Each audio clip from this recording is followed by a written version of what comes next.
तिसरं सर्किट जो आहे तो आपला कोणता आहे शॉर्ट सर्किट. शॉर्ट सर्किट कशाला म्हणायचं फेज आणि न्यूट्रल लोड शिवाय प्रत्यक्ष एकत्र येणं. काय म्हणतो मी लोड शिवाय प्रत्यक्ष एकत्र येणं या सर्किटला आपण काय म्हणू शकतो शॉर्ट सर्किट.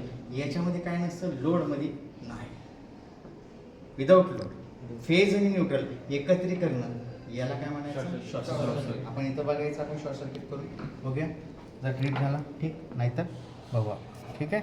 इकडे लक्ष द्या सर्वांनी. हो स्विच चालू आहे.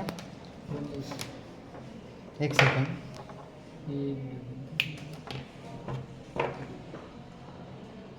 सप्लाय येतो तर याच्यामध्ये जर शॉर्ट झाल्यानंतर काय होणार ट्रिप होणार. झाला ट्रिप ओके हो आला का. आता एवढ्या एरियातनं बघा शॉर्ट सर्किट झाल्यानंतर आपण काय केलं आपण बघा हे शॉर्ट सर्किट झालेलं आहे ओके. शॉर्ट सर्किट झाल्यानंतर सगळा ट्रिप झाला आणि ट्रिप झाल्यानंतर बघा शॉर्ट सर्किटमध्ये करंट वाहण्यास जो विरोध असतो तो अत्यंत काय असतो कमी असतो.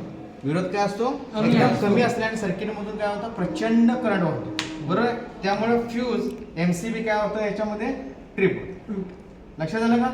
एमसीबी फ्यूज काय होतं ट्रिप होतं आणि ट्रिप झाल्यानंतर काय होतं होणाऱ्या पुढील धोकादायक जे घटना होतात ते काय होतात कमी होतात. आणि अशा वेळी जर ट्रिप नाही झालं काय होतं अशा वेळी ट्रिप नाही झालं तर काय होतं वायरीचं इन्सुलेशन काय होणार पागणार परिणामी काय होणार शॉर्ट सर्किट होऊन काय होणार आग लागण्याची शक्यता असते बरोबर आहे का.